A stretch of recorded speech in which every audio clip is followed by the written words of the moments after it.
여호와를 존중하라. 하나님의 말씀은 잠언 3장 9절입니다. 내 재물과 내 소산물의 처음 익은 열매로 여호와를 공경하라. 이 시간에는 여호와를 존중하라는 제목으로 말씀을 묵상하겠습니다. 참된 존중의 유일한 길은 하나님을 존중하는 것입니다. 영원한 존중이란 하나님을 그 무엇이나 누구보다 귀히 여길 때만 가능합니다. 본문을 보면 여호와를 공경하라고 했습니다. 즉, 여호와를 존중하라는 것입니다. 하나님보다 중시하는 것이 있다면 이는 하나님을 업신여기는 것입니다. 하나님은 위대한 왕이십니다. 우리의 모든 존중을 받으시기에 합당하십니다. 오직 하나님께만 우리의 존중은 예배로 승화되어야 합니다. 인생의 궁극적인 목표는 하나님을 존중하는 것이기 때문입니다. 그러므로 사람을 사랑하고 존중하는 것이 하나님을 사랑하고 존중하는 것보다 앞선다면 그것은 덧없는 존중이나 우상숭배가 될 뿐입니다. 엘리는 대제사장이었습니다. 그는 사무엘 선지자가 어렸을 때 성막의 책임자였습니다. 그런데 엘리의 아들들은 하나님과 그분의 백성, 자기들의 제사장 직무를 우습게 한 불량배였습니다. 그들은 제물의 제일 좋은 부위를 자기들 몫으로 취했으며 예배자들이 내놓기를 불평하면 억지로 빼앗곤 했습니다. 엘리는 제물을 갈취하는 아들들의 불충 행위는 물론 성막 입구에서 섬기는 젊은 여자들을 그들이 범하는 것도 알고 있었습니다. 그래서 그는 아들들을 책망했습니다. 사무엘상 2장 23절로 25절에 너희가 어찌하여 이런 일을 하느냐? 내가 너희의 악행을 이 모든 백성에게서 듣노라. 내 아들들아 그리하지 말라. 내게 들리는 소문이 좋지 아니하니라. 너희가 여호와의 백성으로 범죄하게 하는도다.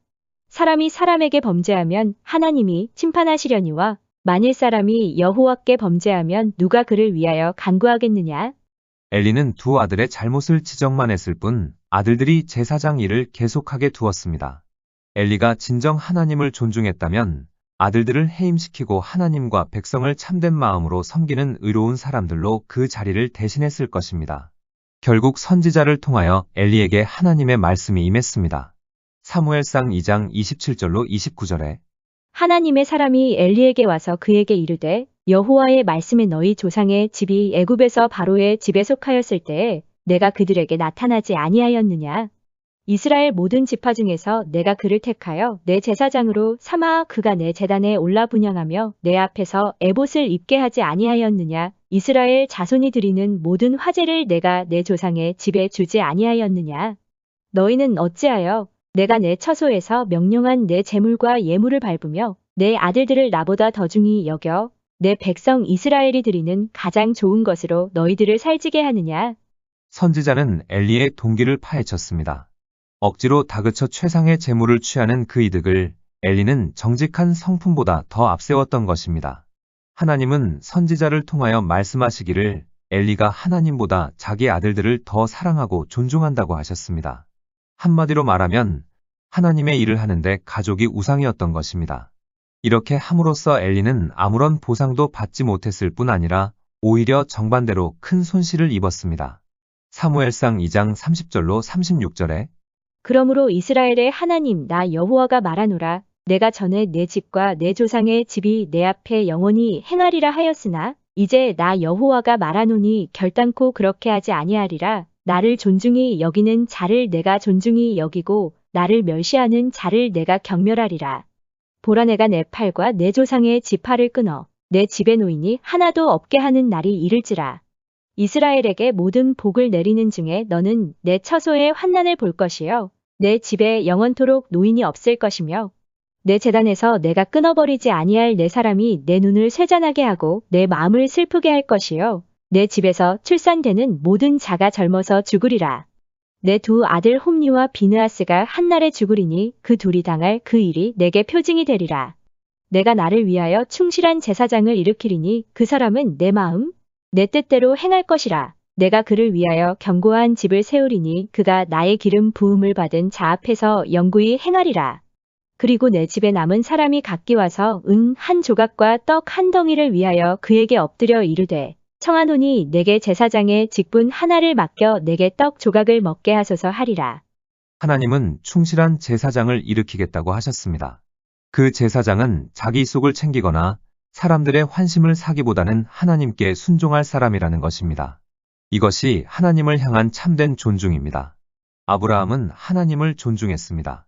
그에게 이삭보다 중요한 사람은 없었습니다. 그런데 하루는 하나님이 아브라함에게 오셔서 아들보다 하나님을 더 사랑하고 존중할 것을 요구하셨습니다. 아브라함에게 이삭을 제물로 바치라고 하신 것입니다. 후손을 이을 자를 포기하느니 차라리 전 재산을 버리는 것이 아브라함에게는 쉬웠을 것입니다. 그런데 하나님은 이삭을 요구하셨습니다. 아브라함의 모습은 엘리와는 정반대였습니다. 아브라함은 머뭇거리지 않고 아침 일찍이 일어나 길을 떠났습니다. 아브라함은 그 무엇보다도 하나님을 더 사랑하고 존중했던 것입니다. 아브라함이 이삭을 죽이기 직전 천사가 그를 불렀습니다. 창세기 22장 12절에 사자가 이르시되 그 아이에게 내 손을 대지 말라. 그에게 아무 일도 하지 말라. 내가 내 아들 내 독자까지도 내게 아끼지 아니하였으니 내가 이제야 내가 하나님을 경외하는 줄을 아노라. 모든 참된 존중은 거룩한 경외의 부산물입니다. 이 존중의 행위로 말미암아 아브라함은 보상을 받았습니다. 창세기 22장 15절로 18절에 여호와의 사자가 하늘에서부터 두 번째 아브라함을 불러 이르시되 여호와께서 이르시기를 내가 나를 가리켜 맹세하노니 내가 이같이 행하여 내 아들 내 독자도 아끼지 아니하였은즉 내가 내게 큰 복을 주고 내 씨가 크게 번성하여 하늘의 별과 같고 바닷가의 모래와 같게 하리니 내 씨가 그 대적의 성문을 차지하리라. 또 내 씨로 말미암아 천하 만민이 복을 받으리니 이는 내가 나의 말을 준행하였음이니라. 존중에는 언제나 보상이 따릅니다. 하나님을 직접 존중했을 때나 그분의 종들을 존중하여 간접적으로 했을 때나 마찬가지입니다. 열왕기상 16장 29절 이하를 보면 아합의 생애가 기록되어 있습니다. 그런데 아합은 하나님보다 아내를 더 사랑하고 존중했습니다. 북이스라엘의 7대 왕인 아합은 오므리의 아들로서 22년을 통치하였습니다. 그는 이전의 모든 사람보다 여호와 보시기에 더욱 악을 행했다고 성경이 증거하고 있는데 이는 그의 우상 숭배가 극심하였음을 의미합니다. 그가 이와 같이 극심한 우상 숭배에 빠지게 된 직접적인 원인은 이방 공주이면서 열렬한 바알 숭배자인 이세벨을 아내로 삼은 것 때문이었습니다. 이세벨은 바알을 숭배하는 선지자들을 양성할 정도로 우상 숭배에 열심을 갖고 있었는데 이세벨의 신앙은 아합의 신앙과 전이스라엘 백성의 신앙에 지대한 영향을 미치게 되었습니다. 아합은 이세벨의 요구에 따라 사마리아의 바알의 사당을 건축하고 그 속에 바알을 위하여 단을 쌓았습니다. 또한 아세라 목상을 만들어 숭배하기도 했습니다. 이러한 아합의 악행은 하나님의 노를 격발하였는데 하나님께서 가장 싫어하시며 가증히 여기시는 일이 우상 숭배이기 때문입니다. 열왕기상 21장 25절에 예로부터 아합과 같이 그 자신을 팔아 여호와 앞에서 악을 행한 자가 없음은 그를 그의 아내 이세벨이 충동하였음이라. 솔로몬도 말년에 이방 공주 출신 아내들로 인하여 우상 숭배에 가증한 죄에 빠지게 되었습니다. 열왕기상 11장 1절과 3절에 솔로몬 왕이 바로의 딸 외에 이방의 많은 여인을 사랑하였으니 곧 모압과 암몬과 에돔과 시돈과 헷 여인이라. 왕은 후궁이 700명이요 첩이 300명이라 그의 여인들이 왕의 마음을 돌아서게 하였더라. 예로든 엘리나 아브라함의 사건은 자녀와 관련이 있고 아합과 솔로몬은 아내와 관련이 있습니다. 이 모두 가정 안에서 벌어졌습니다. 이 대목에서 가정에 관한 예수님의 말씀이 분명해집니다. 예수님의 말씀은 직선적이고 엄하십니다. 마태복음 10장 34절로 37절에 내가 세상에 화평을 주러 온 줄로 생각하지 말라. 화평이 아니여 검을 주러 왔노라. 내가 온 것은 사람이 그 아버지와 딸이 어머니와 며느리가 시어머니와 불화하게 하려 함이니 사람의 원수가 자기 집안 식구리라. 아버지나 어머니를 나보다 더 사랑하는 자는 내게 합당하지 아니하고 아들이나 딸을 나보다 더 사랑하는 자도 내게 합당하지 아니하며 설령 상대가 내 가족이라 해도 사람을 사랑하고 존중하기 위해 하나님 말씀에 계시된 하나님의 뜻을 타협한다면 하나님께 죄를 짓는 것입니다. 하나님보다 아들들을 더 사랑했던 엘리나 아내를 더 사랑했던 아합과 솔로몬의 집안에 선고된 심판은 면할 수 없었습니다. 하나님보다 자녀와 아내를 더 존중한 대가는 참혹했습니다.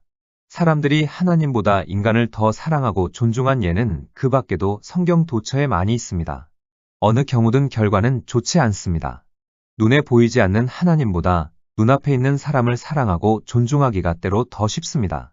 그러나 그래서는 안 됩니다. 우리 삶의 소신에도 한계를 두어 우리의 반응을 조절해야 합니다.